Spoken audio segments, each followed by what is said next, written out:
नमस्कार पेंशनर्स मित्रों। 9 फरवरी को बजट सत्र का अवसान हो जाएगा और अगले हफ्ते स्वाभाविक है कैबिनेट बैठकें शुरू होंगी और बेहद महत्वपूर्ण निर्णय लिए जाएंगे, जिनमें कर्मचारियों और पेंशनरों के हित के भी मामले होंगे। 6 फरवरी को भारत रत्न कर्पूरी ठाकुर के सुपुत्र रामनाथ ठाकुर ने, जो कि राज्यसभा सांसद हैं, अपने लिखित प्रश्न संख्या 395 के द्वारा 8वें वेतन आयोग को लेकर सरकार पर दबाव डालते हुए प्रश्न पूछे और उन्होंने प्रश्नों को का, खा, गा, घा इस प्रकार से 4 हिस्सों में उस प्रश्न को पूछा। उन्होंने का में ये पूछा कि 7वें वेतन आयोग के पैरा 1.22 में जो उल्लेख है उस पर सरकार विचार नहीं कर रही है क्या। उस पैरा का उल्लेख हम अभी करेंगे, वो बताएंगे क्या है। दूसरे में उन्होंने कि ये पूछा, क्या सरकार वेतन आयोग पर खर्च करने यानी वहन करने की स्थिति में नहीं है क्या। और गा में ये पूछा कि यदि ऐसा है तो इसका पूरा ब्यौरा दें। घा में उन्होंने ये कहा, तंज कसते हुए एक तरह से, कि यदि भारत विश्व की सबसे बड़ी 5वीं अर्थव्यवस्था है तो फिर ये कर्मचारियों और पेंशनरों के, जो कि 10 साल बाद होता ही है वेतन आयोग, उस पर क्यों कटौती कर रही है या उस पर क्यों घोषणा नहीं कर रही है। खैर, इसमें सबसे महत्वपूर्ण जो पॉइंट था का 7वें वेतन आयोग का 1.22 पैरा, उसमें उल्लेख है आइक्राइड फार्मूला का। उसमें खुद ये प्रश्न अपने आप में कंट्राडिक्टरी है, हालांकि ऐसा कोई नहीं कहेगा, लेकिन हमें कहने में कोई संकोच नहीं रहता है। आप क्या लिखते हैं उसका आशय कुछ का कुछ होता है। तो जो का प्रश्न है वो कंट्राडिक्टरी है कि उन्होंने आइक्राइड फार्मूला का जो पैरा 1.22 में उल्लेख है उसका जिक्र करते हुए 8वें वेतन आयोग के गठन के लिए सरकार पर दबाव बनाने की कोशिश की अपने प्रश्न के द्वारा। लेकिन आइक्राइड फार्मूला 7वें वेतन आयोग में जो है उसके अंतर्गत 18,000 से 2.5 लाख रुपए तक के वेतनमान निर्धारित किए जाने का उसमें सुझाव था और उसमें 8वें वेतन आयोग की मनाही थी कि अब नहीं गठित करने की जरूरत है। उसी आधार पर तत्कालीन वित्त मंत्री अरुण जेटली जी ने बोला था कि अब 8वें वेतन आयोग का गठन नहीं होगा। आइक्राइड फार्मूला के अंतर्गत जो श्रम ब्यूरो द्वारा आंकड़े जारी किए जाते हैं, जिससे डीए डिक्लेयर होता है और आईडीए इंडस्ट्रियल डियरनेस अलाउंस होता है पीएसयू के लिए, सेंट्रल गवर्नमेंट एम्प्लॉयज के लिए होता है डीए, रिटायरमेंट जो पेंशनर्स हैं उनके लिए होता है डीआर। तो ये श्रम ब्यूरो द्वारा आंकड़े जारी किए जाते हैं आइक्राइड फार्मूले के अंतर्गत। इन्हीं फार्मूलों के आधार पर यानी फिटमेंट फैक्टर के आधार पर वेतन बढ़ाने की आवश्यकता है, जिसमें ये डीए मर्जिंग की भी व्यवस्था है, क्योंकि श्रम ब्यूरो के आंकड़े होते हैं डियरनेस अलाउंस और डियरनेस अलाउंस के आधार पर वेतन वृद्धि का जो सुझाव आइक्राइड फार्मूले ने दिया था। वेतन निर्धारण 7वें वेतन आयोग में 18,000 से 2.5 लाख रुपए का उन्होंने जो कहा था, सुझाव दिया था, वो किया गया। और आगे उन्होंने बोला था वेतन आयोग की आवश्यकता नहीं है, इन्हीं आंकड़ों के आधार पर वेतन वृद्धि हो जाए, सीधा सरल ये है बात।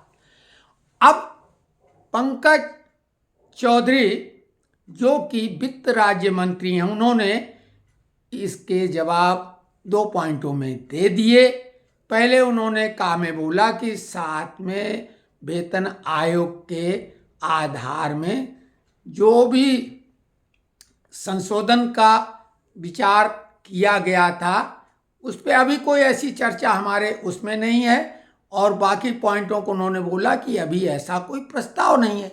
हमने आपको बार बार अपने वीडियो में ये कहा है कि 8वें वेतन आयोग का प्रस्ताव ऐसा कुछ है नहीं, हमारी जानकारी में बिल्कुल नहीं। हमने बहुत कोशिश की, फिटमेंट फैक्टर के द्वारा ही वेतन वृद्धि की जाएगी भविष्य में, लेकिन खबरें बहुत तेजी से आई, प्रिंट मीडिया में भी, न्यूज में भी, और अंत में ये जो अपने सांसद होते हैं, चाहे राज्यसभा के हों या लोकसभा के हों, जनप्रतिनिधि हैं, हम लोग ही उन पर दबाव बनाते हैं और उन्हें जो उचित फिर लगता है वो प्रश्न वहाँ रेज करते हैं। तो ये एक अच्छी बात तो है, क्योंकि रामनाथ ठाकुर अचानक चर्चा में आ गए हैं, क्योंकि उनके पिताश्री को भारत रत्न मिला है। इसके पहले रामनाथ ठाकुर को हम लोग बिल्कुल नहीं जानते थे। वर्तमान में वो जेडीयू के राज्यसभा सदस्य हैं, और ये उन्होंने जो श्रमिकों और पेंशनरों का पक्ष लेकर प्रश्न पूछा है, ये स्वागत योग्य है, क्योंकि हमारे पक्ष में अगर कोई खड़ा प्रयास करता दिखाई दे रहा है तो हमें उसका स्वागत बंधन अभिनंदन करना ही चाहिए।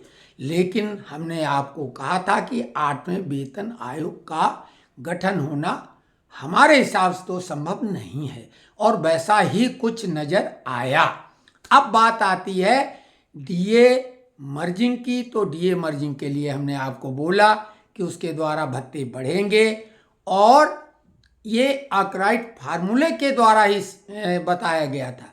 तो अगर ये 50% डीए मर्ज हो जाता है, अभी हम ये जानकारी ये 17 साल होगा तो आपको बताएंगे कि 25% डीए मर्ज होगा या 50, क्योंकि हम अभी खुद इसमें कंफ्यूज हैं। हमने जो जानकारियां ली तो लोग जो हमारे हैं वो 2 तरह की बातें कर रहे हैं, इसका मतलब कोई कंफर्मेशन नहीं है। हम आपको 9 फरवरी के बाद ही बता पाएंगे, ठीक है। उसके बाद जो अन्य मामले हैं, नोशनल इंक्रीमेंट, इनके बारे में हम बताते ही रहते हैं और आगे भी बताएंगे। ये एक बेहद महत्वपूर्ण मामला था, क्योंकि इस समय रामनाथ ठाकुर जी चर्चा में हैं और उस चर्चित व्यक्ति के द्वारा उठाए हुए प्रश्न को हल्के में नहीं लिया जाएगा। तो उन्होंने मजदूरों का, पेंशनरों का जो समर्थन किया है, इसके लिए निश्चित हम लोग उनके प्रति आभार प्रदर्शन करेंगे। और मामले और जो हैं डीए एरियर का, तो बीपीएमएस के जनरल सेक्रेटरी ने लेटर लिखा ही था।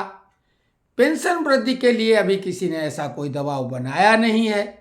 तो इस तरह की भी जो जनप्रतिनिधियों तक हम लोगों की जिनकी पहुंच है, उनसे इस तरह के प्रश्न लोकसभा और राज्यसभा में रखवाने से कम ये सरकार के संज्ञान में तो बात आ जाती है।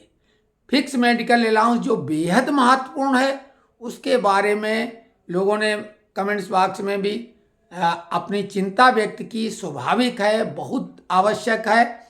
इस पर अगर कुछ नहीं अभी हो पा रहा है तो हम और अपनी तरफ से भी कोशिश करके देखेंगे।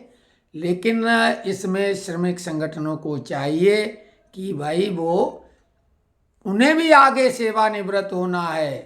तो वर्तमान में कर्मचारियों को तो कोई दिक्कत नहीं, लेकिन पेंशनर सुदूरवर्ती इलाकों में रहते हैं, डॉक्टरों की फीस बहुत ज़्यादा है, बीमारियां कोरोना काल के बाद बेतहाशा बढ़ गई हैं, ऐसी बीमारियां आ रही हैं जिनके बारे में कुछ पता ही नहीं है, किस तरह की सर्दी जुकाम से संबंधित, श्वसन तंत्र से संबंधित।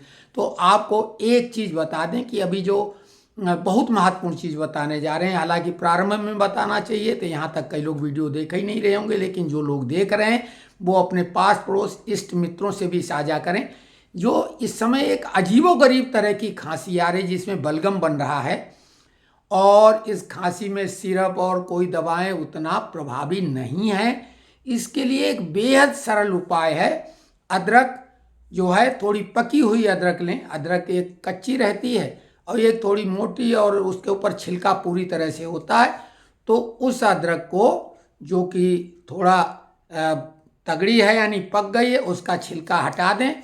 उसको किस लें या कूट लें अच्छे से और गाय के शुद्ध घी में उसको भूनें।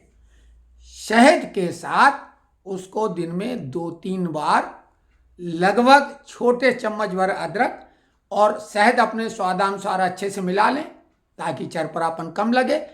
इतना प्रभावी है कि आपको खांसी कफ संबंधी तमाम बीमारियों को ये सरल फार्मूला निजात दिला देगा। बहुत ही प्रभावी है, खुद पे आजमाया हुआ है, एक बार नहीं बारंबार जब भी दिक्कत होती ये ही फार्मूला सक्सेस है। बाकी सभी फार्मूले कफ सिरप ये वो इस समय की जो ये खांसी और सर्दी जुकाम अलग तरह का हो रहा है इस पे प्रभावी नहीं है। तो ये अदरक और शहद वाला फार्मूला आप प्रयोग में लाएंगे, आपको आश्चर्यजनक ढंग का लाभ मिलेगा। हमने अभी एक कार्यक्रम और शुरू किया है, आपकी पाठशाला। आप लोगों से निवेदन है कि हम चूंकि पूरी कोशिश अपनी 100% उसमें लगा रहे हैं और आगे चल के उसमें कमाल की चीज़ें जानने को मिलेंगी, उसको कोशिश करें आप देखें जब भी समय हो। 10 मिनट के इर्द गिर्द के अभी दोनों वीडियो हैं, वो 10-10 मिनट के, वो आप देखें और कमेंट्स करें ताकि हम अगला वीडियो जो बनाएं उसमें उस पर करें। अभी हमने तो केवल भगवान राम पर, उनकी महिमा पर बनाया है। आगे हर सब्जेक्ट को टच करेंगे, बहुत मनोरंजक होंगे, रुचिकर होंगे, ज्ञानवर्धक होंगे। तो बहुत बहुत धन्यवाद। अगले वीडियो में आप लोगों की बहुत सारी जो उत्सुकताएं होंगी उनको शांत करने की कोशिश करेंगे। तब तक जय जय सिया राम।